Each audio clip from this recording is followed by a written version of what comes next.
é bem assim porque Taiwan tem uma história muito mais complexa muito diferente da história chinesa. Mas pessoas de esquerda, aqui no Brasil e ao redor do mundo, tendem a ter mais simpatia com esse argumento chinês de que Taiwan não deve ser um país independente e que faz parte da China e a China deve ter o direito de controlar Taiwan do mesmo jeito que controla Hong Kong, por exemplo, que se reunificou com a China em 1997. Aí pessoas à direita mais cética em relação à China talvez vão dizer, olha, eu discordo dessa postura, eu acho que a Taiwan deve ter o direito de autodeterminação, eles não querem fazer parte da China comunista. Mas a gente não pode olhar para essa situação a partir das nossas preferências ideológicas, porque senão a gente vai acabar tendo uma análise enviesada, né? Então, geopolítica né, tem que olhar sem essas preferências, ou é preciso pelo menos reconhecer os próprios vieses para a gente não torcer para um lado para outro. Em vez disso, é preciso pensar de que forma isso pode impactar a gente, de que forma a economia brasileira pode se preparar para uma possível tensão.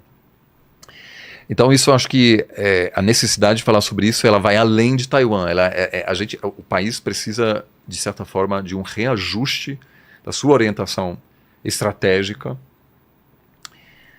Já tem hoje um número crescente de analistas que acompanham o que acontece na Ásia, já tem mais pessoas que estudam chinês, que têm vivência lá. É um país mais difícil de se entender. Todos os países da Ásia, a princípio, são. Taiwan é um caso à parte porque é uma democracia super transparente, super vibrante, então é um país mais fácil de se entender. Mas eu acho que com cada ano que passa e a relevância econômica da Ásia crescendo ainda mais, esse viés mais a gente acompanhar cada detalhe da política americana ou europeia e ignorar grandes questões na Ásia, isso vai ter um custo em algum momento. Né? Porque a gente ignora tendências. Por exemplo, no ano passado, do nada, sumiram 2 ministros chineses. Sumiram. Assim, e eu acompanho assim, a política chinesa. Do nada sumiu o ministro das Relações Exteriores e o ministro da Defesa. E ninguém sabia o que estava acontecendo, etc. E depois de um tempo, a China nomeou outros ministros. Ambas essas pessoas que sumiram, eu achava que teriam muito futuro, eram pessoalmente escolhidos pelo presidente Xi Jinping, e aí somem, a gente não sabe exatamente o que está acontecendo. Alguma coisa está acontecendo na China. Eu não acho que a China vai passar por um colapso em breve, nada disso. Mas claramente existe alguma tensão porque o governo não fez um anúncio dizendo, olha, a gente vai trocar nosso ministro. Ele provavelmente foi preso, deve ter sido algum caso de corrupção. Tem alguns boatos que dizem que o ministro da Defesa teve ligações com o Serviço Secreto Britânico, não dá para saber, né? É muito importante tomar cuidado com essas coisas. Mas assim, vamos supor que se do nada tiver, ou seja, se tiver no ano que vem, por exemplo, tensões políticas reais na China, aqui a vasta maioria das pessoas vai ficar totalmente, nossa, não sabia. Né? Enquanto há alguns sinais, pode não acontecer nada. Mas é preciso ficar de olho para a gente não ficar despreparado. Né? Então, acho que esse caso de Taiwan é um caso legal para entender um dos principais, que eu vejo hoje como o maior risco geopolítico da atualidade, apesar da briga no Oriente Médio e apesar da guerra na Ucrânia. A gente está com o mapa aqui. Sim. Coloca na tela para o pessoal. Eu não sei se essa é uma pergunta pertinente, mas essa ideia de Ocidente e Oriente, Leste e Oeste, essa linha passa onde? O que a gente considera Ocidente e Oriente? Porque...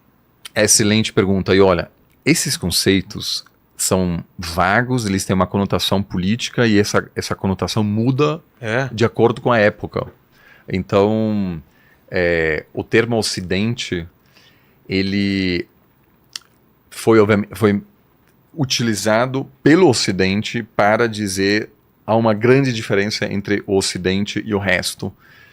Isso surgiu durante a época colonial para dizer, olha, o Ocidente é uma civilização à parte das outras que deve ter o direito de governar outras partes do mundo que não têm a capacidade de autodeterminação, autogovernança, etc.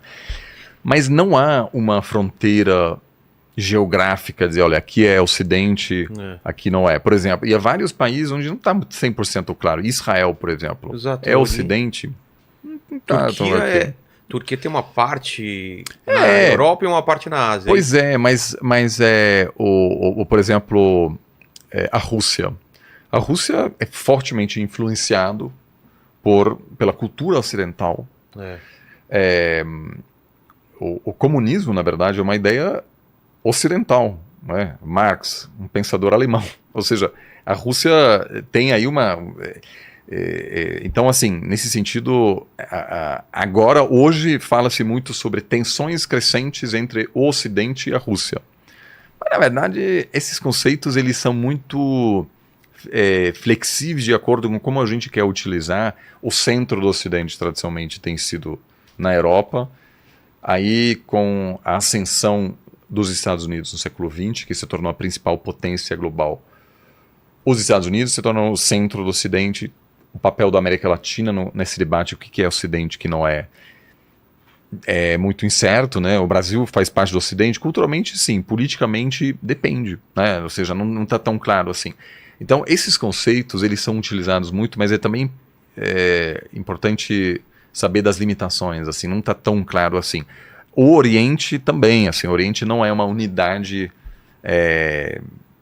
explícita, não há uma lista de países. Isso aqui faz parte do Ocidente, isso aqui faz parte do Oriente. Então, Austrália também, né?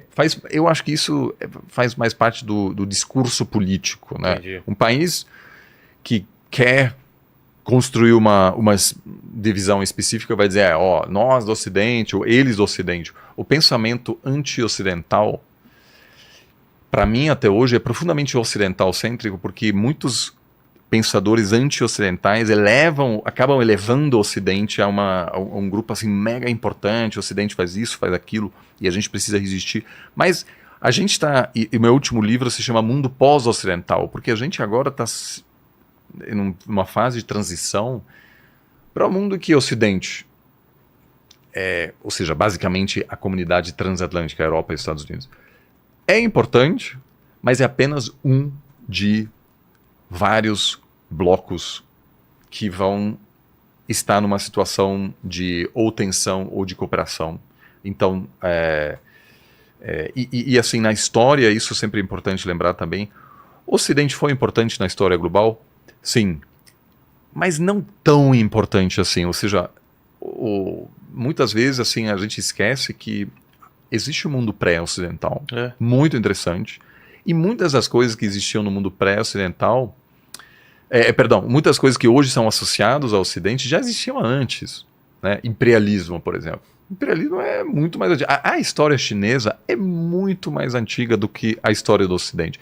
E eu acho que às vezes meio refrescante, assim, você vai para a China, ou Taiwan, ou Japão, e eles falam da própria história. É uma história muito, muito maior, mais longa do que a história europeia, né? Na China, às vezes eles falam, toda a história dos Estados Unidos é mais curta do que a história de algumas das nossas dinastias. E a gente tem muitas, entendeu? Loucura, então, assim, é pouca coisa.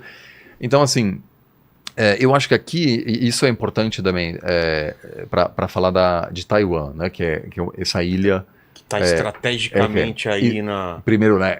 Tem uma relevância estratégica, obviamente, muito importante para essa região. Lembrando, de novo, que aquilo é o centro econômico do mundo, o centro demográfico do mundo, ou seja, o que acontece na Ásia tem e terá consequências brutais assim, para toda a economia global. A China, como eu disse, história é milenar, mas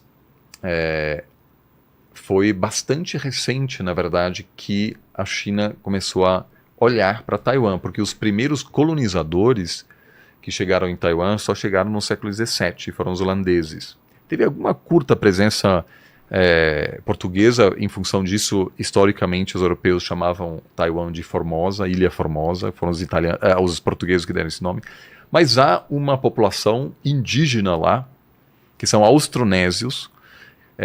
Esses são povos que também vivem em outras partes da região, Filipinas, Vietnã, Samoa, e que grande parte da história de Taiwan é a história pré-colonial, né? Ou seja, uma cultura indígena. Aí os holandeses chegam no século XVII. Aí, em 1662, pela primeira vez, um chinês expulsa os holandeses e conquista parte da ilha. São tribos diferentes. Taiwan tem montanhas no meio que corta a ilha do norte ao sul, que aliás é lá onde cresceu esse chá. Então é muito difícil controlar toda a ilha. Tem regiões diferentes, é difícil cruzar essas montanhas. Então os chineses ocupam, esse chinês ocupa parcialmente a ilha, mas ele não busca integrar a ilha. Na verdade, ele usa Taiwan para combater a dinastia Qing da época. Então, o governo central da China demora muito tempo para anexar a ilha e formalmente só torna Taiwan província em 1887. Mas mesmo assim, não controla toda a ilha. Ou seja, estamos falando de uma história muito recente. Lembrando que a China tem uma história milenar, de milênio mesmo, né? A história ocidental é nada em comparação. Então, e teve até um incidente importante no fim do século XIX, quando uma embarcação americana, durante uma tempestade, chega no litoral de Taiwan. E as pessoas desembarcam lá no litoral e são massacrados por uma tribo local. Todos morrem. E aí os Estados Unidos emite uma nota de protesto ao governo chinês, diz, sacanagem, né? Assim, vocês precisam aí tomar cuidado. E aí o governo chinês diz, olha, a gente não controla essa parte de Taiwan, portanto, esses atos não ocorreram em território chinês. Né? Ou seja, não há uma presença de longa data chinesa, de cultura chinesa. Chegam alguns pescadores, etc. Durante essa época desse chinês que chega no século XVII, o Chang Chenggong, que também é conhecido como Kuxinga, ele é meio que um pirata que não está alinhado ao governo local. Tem um pouco de migração, mas nada organizado. E aí, no final do século XIX, Taiwan sendo província chinesa, 8 anos depois, os chineses precisam ceder Taiwan aos japoneses, porque o Japão está em ascensão e se torna um país imperial. Então, o Japão, cada vez mais, sendo o primeiro país da Ásia a passar por reformas econômicas, de administração, os japoneses passam por um momento impressionante de modernização, enquanto a China, no século XIX, está em declínio e o governo imperial se desestabiliza, se enfraquece, e aí os chineses não têm como controlar Taiwan. E aí Taiwan passa por 50 anos de colonialismo japonês. E os japoneses são os primeiros a desenvolver a ilha de fato. Estradas, hospitais, escolas, código civil, enfim, código de construção. Então até hoje dá para ver assim, essa influência. Então vira japonês, todo mundo tem que aprender japonês além dos idiomas locais, os idiomas indígenas, taiwanês. E aí,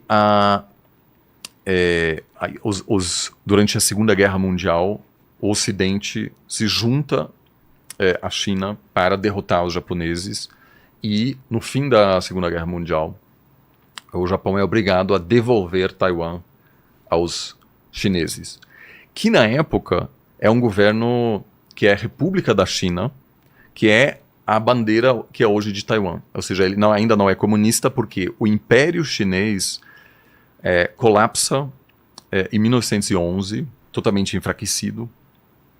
E aí, entre 1912 e 1949, o governo, a República da China que comanda o país. Eles tentam até organizar algumas eleições, é um momento de muita transformação. E uma das pessoas-chave que inicia esse processo de revolução e da fundação da República da China é o Sun Yat-sen. Tem até uma foto.